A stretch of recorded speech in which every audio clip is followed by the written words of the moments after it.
So I think we can all agree that on paper, the Google Pixel Watch is actually an incredibly interesting smartwatch in that it aims to be a direct competitor to something like the Apple Watch Series 8. And so in this video, let's compare the two and see how well the Pixel Watch stacks up against its biggest competition in the Apple Watch. The design of the Pixel Watch might be one of the most intriguing things about the device because, well, it's one of the better looking round smartwatches that's out on the market today. And I'll just jump right into the elephant in the room, and that's the bezel. A lot of people have had complaints about the bezel, saying that it's too large and that it doesn't look very good. And I'll just go ahead and go on record and say that I don't think it's as bad as people make it out to be. Especially when you get a chance to check it out in person, I think Google did a good job of kind of hiding the bezel as much as the company could. The dark UI really helps blend the software and hardware together to sort of reduce the perception of the bezels, at least in my opinion.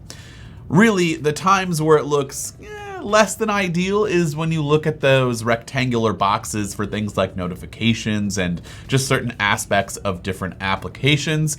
When you're trying to fit those in the round form factor, it does look a little bit wonky, but in most applications and watch faces, it looks great. I mean, I have no issues with it whatsoever. And I think if Google tried to extend the watch a little bit further out by reducing the bezels, I don't know how well that would have worked out. I feel like it's kind of at its tipping point here with how far those bezels can kind of be reduced in size. Now the Pixel Watch has two buttons, a side button that doubles as kind of the Google Assistant and Recents button, and then there's a digital crown that can be used for almost all of the UI. And if you're wondering if that sounds familiar, yes, we've got the digital crown here on the Apple Watch and a side button.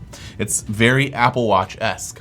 The body itself is a bit small for my liking. I'm not too thrilled about the size, although it is kind of a breath of fresh air after coming from using the Ultra. It is a 41mm watch, and it's still taking me a bit to get used to the size. It feels very small and dainty on the wrists. And again, I'm not entirely sure why I don't necessarily like a watch this small, and it could be because I am heavily influenced by, like I said earlier, the Apple Watch Ultra was my watch of choice and something that was always on my wrist for the last few weeks. But even when you compare it to the 45mm Series 8, it's still a noticeable size difference. It's also just kind of feels light, and I don't want to say cheap because it is made of stainless steel, but it does, just because of how small and light it is, it does kind of feel a little bit cheap, but that's not the case. It's definitely made up of some pretty premium materials, and again, you're getting a stainless steel watch. It's possible, again, that the Ultra is just influencing my thoughts here because it is so much heavier in comparison. Now, heading back to the stainless steel point here, getting that for this price point of $349 is actually a great touch. You're not going to get a stainless steel body from Apple unless you want to spend roughly $800. And so that's kind of a nice way to compare the fact that you're getting premium materials on the Pixel Watch at the entry-level price point of $349 compared to the aluminum body that you're going to get with the Apple Watch at that same price point. And the last thing here about the design is the mechanism for taking off and putting on watch bands. Now, I haven't used a whole lot of other smartwatches recently compared to just, using the Apple Watch every day. But I have checked out a lot over the last few years, and it seems like getting a watch band on and off shouldn't be hard as some of these companies kind of make it out to be.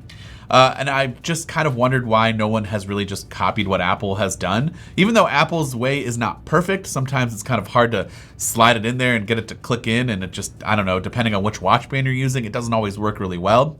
But once you get used to taking bands on and off on an Apple Watch, it becomes second nature and just kind of really easy to do for the most part. The same goes for the Pixel Watch. You have to press the little button on the side here where the watch bands kind of slide in and out. And when you put it on, however, it just sort of glides over that little button and presses it down and then kind of twists in. It's really hard to describe, but it definitely works once you kind of get used to it. Again, very Apple Watch-esque here. You just kind of have to do it a couple of times, and then once you do it, it's very easy to kind of get your watch bands on and off.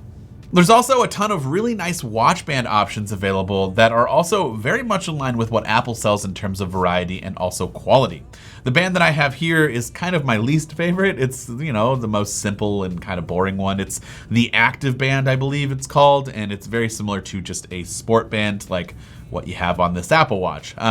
There are some nice metal link options or metal mesh band options or leather, etc. Tons of options at launch, which is unique for a lot of other watches that are not the Apple Watch. I feel like some other companies kind of released their watches with just a couple of options at launch, and Google kind of went all out, and that's surprising, especially for its first smartwatch launch. The Pixel Watch has a lot of other similar features compared to the Apple Watch that it almost looks as if when Google was designing and coming up with ideas for this watch, the company kind of just pulled up a spec sheet and tried to copy as many as the features from the Apple Watch as they could. And honestly, that's totally fine with me. If Google can replicate very popular features on its watch and sell it at a competitive price point, that could make it very intriguing and much better competition compared to some of the other things out there. And competition is a good thing. We don't want Apple getting complacent and lazy with its watches. And so, even though they might still be the top dog after this watch comes out, it's still nice to have good quality competition out there. If you're wondering what those features are, well, the Pixel Watch actually includes detailed workout tracking like real-time heart rate zones, goals, and more for roughly 40 different workout types. The ability to take an ECG just like you would on an Apple Watch. You just go ahead and rest your finger on the digital crown, and about 30 seconds later, you'll get notified whether or not your heart rhythm appears normal. Fall detection, which will be coming later this fall, pretty similar, I'm guessing, in the way it works compared to the Apple Watch fall detection. You get emergency SOS, and the Pixel Watch also offers pretty detailed sleep tracking where you'll be able to see your different sleep stages like awake, light, deep, and REM, and you'll also see a sleep score out of 100 to rate your overall quality of sleep. There's also more data to track inside of the Fitbit app on the phone. All of Google's health tracking information is actually done via Fitbit, which is great because Fitbit isn't new to the health game and has been around for quite some time now. So you can guarantee that the information is just as reliable and feature-rich as what you're getting with something like the Apple Watch. Now, the problem that I have with all of this is that if you want other features like your daily readiness score, for example, which is your watch's way of telling you how your body is doing each and every day and what you can take on from a workout or recovery standpoint, that's all locked behind a Fitbit premium paywall. Now, Google Pixel Watch owners will get 6 months free, but after that, some features will cost you $9.99 per month, and that's just not the case with the Apple Watch, and it's a bit of a bummer if you ask me. With that said, the workout tracking and features and all just work really well, and it's definitely comparable to an Apple Watch experience. There are tons of workouts to choose from, as I mentioned before, about 40 of them, and I like the way all of those metrics are displayed during your workouts. I just think the idea of a paywall for some of those extra health features is a little bit of a bummer. If you want to take advantage of things like advanced sleep analytics, that daily readiness score that I talked about earlier, and wellness reports, well, it's a bit of a bummer that you have to pay an extra $9.99 a month. It is worth mentioning that you kind of get an Apple Fitness Plus-esque library of fitness videos and workouts that you can do at home with that extra $9.99 a month paywall. So that alone could be worth the price for some of you out there. I haven't gone too in depth with those, so I don't know the quality and level of what you're getting with that, but it does look like you're getting quite a bit of workouts and things that you can do for free at home. Well, not for free, but part of the $9.99 paywall. But in addition to all of those other things, that could be a big bonus feature for some of you out there. And lastly, when it comes to battery life, this is one area that I'm kind of undecided on still, but I'm leaning more towards it's very average at best, if not kind of bad. It really depends on what you're doing with your watch, but for me, with always on display on, I noticed that the battery was getting eaten up quite a bit at quite an alarming rate.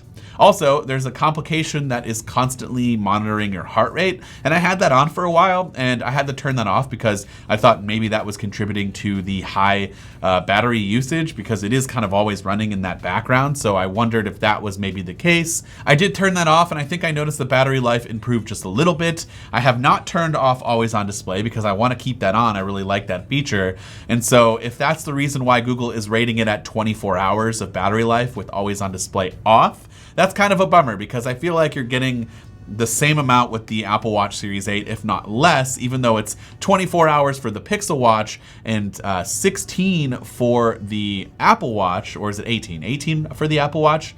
It's still 6 hours more that you're supposed to be getting with the Pixel Watch, and you're kind of getting the same amount, if not a little bit less at times with the always on display on here. So battery life, early reports, not so great, but battery life on the Series 8 isn't great either. I'm particularly spoiled by the Apple Watch Ultra. That battery life is phenomenal, but that's a different comparison for maybe another day. So overall, I think the Pixel Watch is a great first step. There are tons of customizable watch faces with hefty amount of complications, great fitness tracking metrics, and features available that's fairly in line with what you would get with an Apple Watch. I would say the experience that I've had with a Google Pixel Watch is very much what you would get with the Apple Watch. And it's kind of the Apple Watch of Android ecosystem.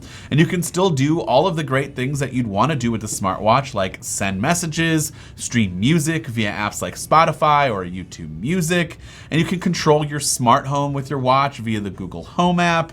And there's just tons of things that you would do on a regular basis with your Apple Watch that you can definitely do with this watch. And so I would love to hear from you in the comments down below. Are you somebody who's maybe thinking of switching to this round aesthetic? I kind of like the look sometimes over this regular Apple Watch here. And so maybe you're thinking about switching over completely, and this is something that you've really wanted to kind of pair with the new Pixel phone or whatever Android phone you might get. This is definitely a great option, but again, I would love to hear from you in the comments down below. This has been Dan with Mac Rumors. Thanks so much for watching, and I hope to see you around in the next video.